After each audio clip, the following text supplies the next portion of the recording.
Oh ya, Assalamualaikum warahmatullahi wabarakatuh. Perkenalkan, nama saya Nur Ramadhani dari periode SD.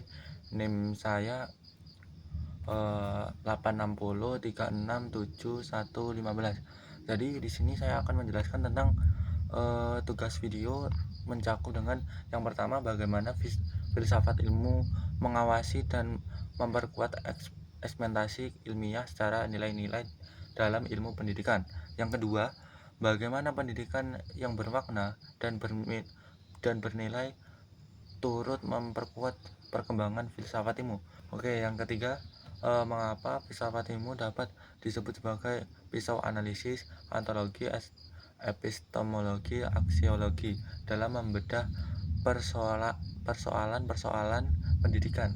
Jadi, terus yang keempat, contoh konkret penerapan filsafat ilmu pendidikan, misalnya dalam kebijakan kurikulum atau proses pembelajaran.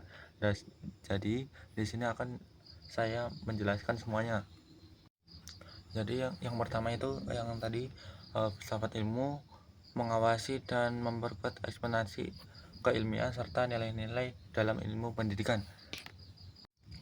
Jadi filsafat ilmu itu membantu pendidikan memiliki dasar yang ilmiah, logis, dan bernilai sehingga pendidikan tidak hanya mengajar ilmu tetapi juga membentuk karakter.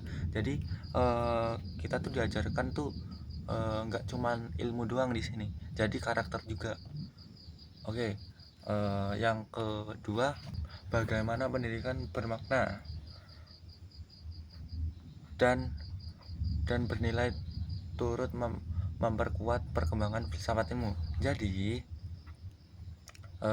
ini sama aja, pendidikan yang baik melahirkan pengalaman dan pemikiran baru sehingga filsafat ilmu terus berkembang mengikuti perubahan zaman dan teknologi. Jadi filsafat ilmu itu nggak stuck di sini aja gitu loh. Jadi filsafat ilmu tuh, kita tuh pasti berkembang sejauhnya. Berkembangnya seperti apa, kayak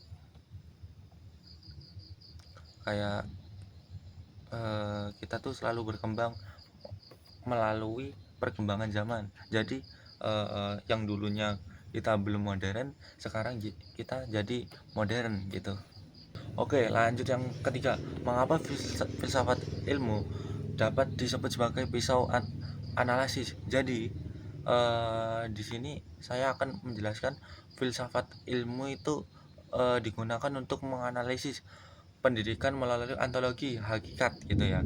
Terus epistemologi cara memperoleh ilmu, dan aksiologi nilai dan manfaat. Jadi di sini kita tuh saling membutuhkan dalam filsafat ilmu ini. Jadi gimana ya, di apa namanya, filsafat ilmu kita tuh diajarkan saling membutuhkan. Oke, lanjut yang keempat, contoh konkret penerapan filsafat ilmu dalam praktik pendidikan ya. Oke, di sini saya akan menjelaskan